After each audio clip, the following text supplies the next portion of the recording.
Tanvi. Welcome to Sterling Academy. आज हम लोग क्लास 10th का इकोनॉमिक्स का third chapter money and credit इसका 5th लेक्चर डिस्कस करेंगे। Today we are discuss about 5th lecture of chapter money and credit. Yes, आज के chapter का हमारा टॉपिक है, नेम है formal sector credit in India. Right, formal sector credit in India. इसके अंदर हम लोग क्या डिस्कस करेंगे कि लोन लेने के लिए दो तरीके के सोर्सेज होते हैं। पहला formal sources of credit and the second one is informal sources of credit. दो सोर्सेज बताए मैंने आपको। फर्स्ट पे चलते हैं, formal sources of credit. Formal sources of credit, these are those sectors which are controlled by government। इनको controlled government के through किया जाता है, जैसे बैंक्स और कोऑपरेटिव। सेकेंड आता है informal sources of credit. these are those sectors which are not controlled by government। ये जो सेक्टर है इन्हें गवर्नमेंट के थ्रू कंट्रोल नहीं किया जाता।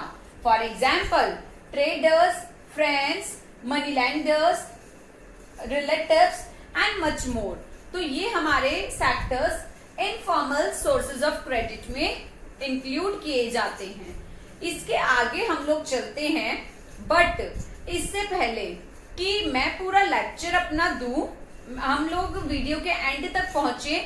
मेरे चैनल को शेयर, लाइक और सब्सक्राइब करना ना भूलिएगा। प्लीज मेरी वीडियो को लाइक भी करिएगा, बहुत मेहनत लगती है इनको बनाने में, और इसी तरीके से आप मेरे साथ कांटेक्ट में जुड़े रहते हैं। और इससे क्या होता है कि सब्सक्राइब करने से आपको नोटिफिकेशंस मिलती रहेंगी। तो रेड कलर का सब्सक्राइब का जो साइन है उसको प्लीज क्लिक जरूर करिएगा। आगे चलते हैं। देखिए, is more credit coming from the formal sector और इनफॉर्मल सेक्टर। जो क्रेडिट है वो ज्यादातर फॉर्मल सेक्टर से होता है या इनफॉर्मल सेक्टर से होता है, तो ये हमें पता लगाना जरूरी है।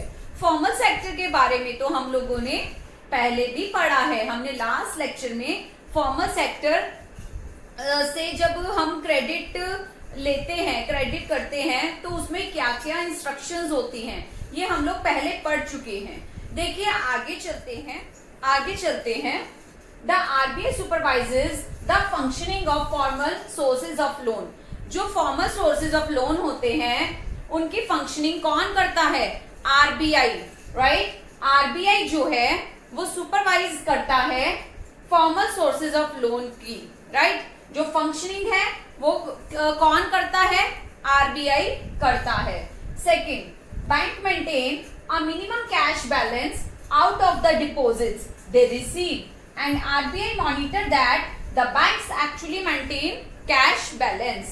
right, बैंक जो है ये मिनिमम कैश बैलेंस को जो रिसीव हुए होते हैं, जो डिपॉजिट होते हैं, वो उसका मिनिमम कैश बैलेंस रखता है और RBI मॉनिटर करता है that the banks actually maintain cash balance। इस चीज के लिए भी RBI ये देखता है कि बाकी सारे जो बैंक्स हैं वो क्या चल रहे हैं, वो सही चल रहे हैं या नहीं, वो अच्छे से बैंक बैलेंस को, जो मिनिमम कैश बैलेंस है उसको मेंटेन कर रहे हैं या नहीं कर रहे। नेक्स्ट देखिए, RBI sees that the banks give loans not just businessman। Right, जो RBI है वो क्या देखता है? वो देखता है कि जो बैंक्स हैं वो अच्छे से लोन दे पा रहे हैं या नहीं। बिजनेस, सिर्फ और सिर्फ बिजनेसमैन और ट्रेडर्स को ही नहीं, बल्कि small cultivators, small scale industries और स्मॉल बोरोअर्स को वो दे पा रहे हैं या नहीं दे पा रहे।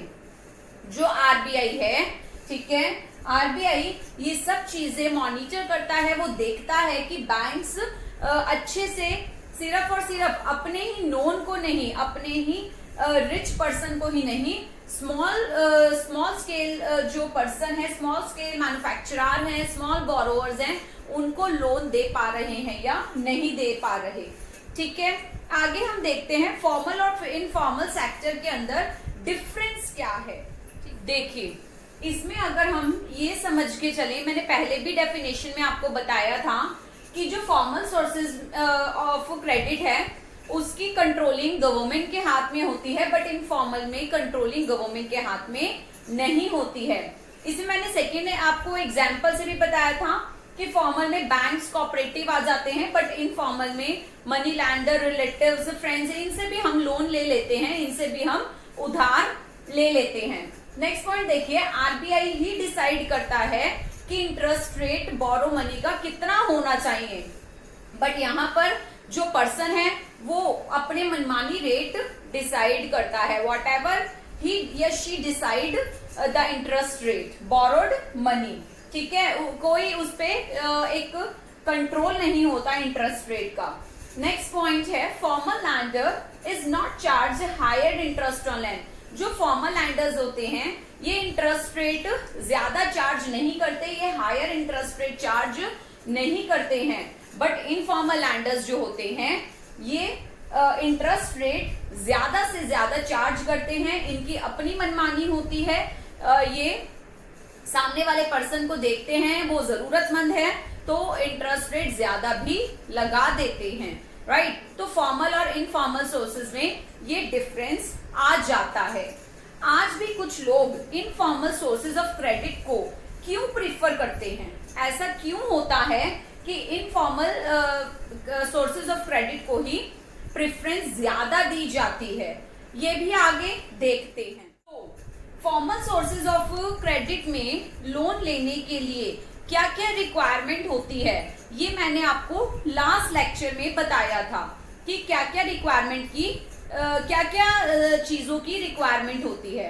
बट इनफॉर्मल सेक्टर्स में हम लोग क्या चीजों की जरूरत होती है, एक्चुअली जो इनफॉर्मल सोर्सेज ऑफ क्रेडिट है उसमें हमें किसी भी चीज की रिक्वायरमेंट नहीं होती, जस्ट ट्रस्ट की रिक्वायरमेंट होती है।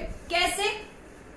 अगर मैं किसी अपने से ही उधार ले रही हूं तो एक म्यूचुअल ट्रस्ट रहता है कि वो समय पर मुझे मेरी मनी रिटर्न कर देगा और उसके बदले इंटरेस्ट मुझे पे करता रहेगा, राइट। तो इनफॉर्मल सोर्सेज में, इनफॉर्मल सोर्सेज ऑफ क्रेडिट के अंदर किस चीज की रिक्वायरमेंट होती है? देखिए, it is based on mutual trust, ये म्यूचुअल ट्रस्ट पे बेस्ड होता है। नो कोलैटरल रिक्वायर्ड, यहाँ पर हमें गिरवी रखने की किसी भी चीज को जरूरत नहीं रहती क्योंकि नोन होते हैं, इसलिए कोलैटरल सिक्योरिटी की रिक्वायरमेंट नहीं रहती। High rate of interest charge होता है। अब कहीं ना कहीं तो जो हमारा रिलेटिव है या जो मनी लैंडर है वो कुछ ना कुछ तो बेनिफिट लेगा ही, that means high rate of interest वो चार्ज करता है। So it is necessary that formal sector increase their lending in rural areas. हमें इन जो फॉर्मल सेक्टर्स हैं इनको रूरल एरियाज में अपनी क्रेडिट को इंक्रीज करने की, इस सोर्स को इंक्रीज करने की रिक्वायरमेंट।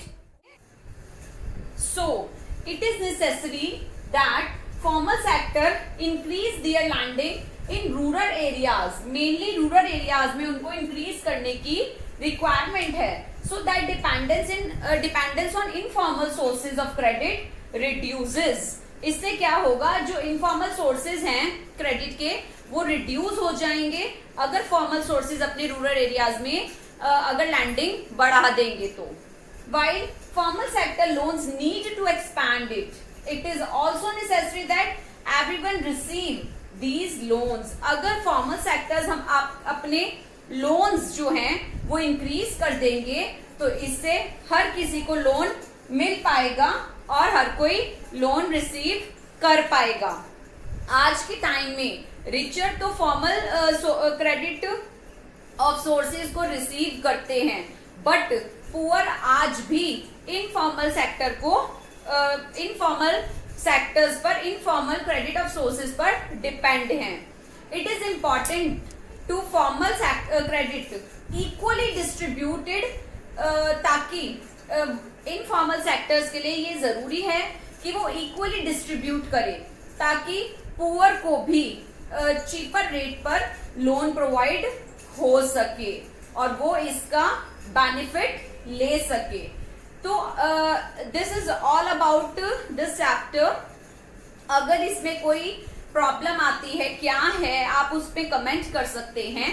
अदरवाइज आज हम लोगों ने formal sector credit in India के बारे में पढ़ा, जहां हमने इनफॉर्मल सेक्टर्स भी पढ़ा कि किस तरीके से जो रूरल एरियाज के लोग हैं वो इनफॉर्मल सेक्टर्स में जो लोन लेना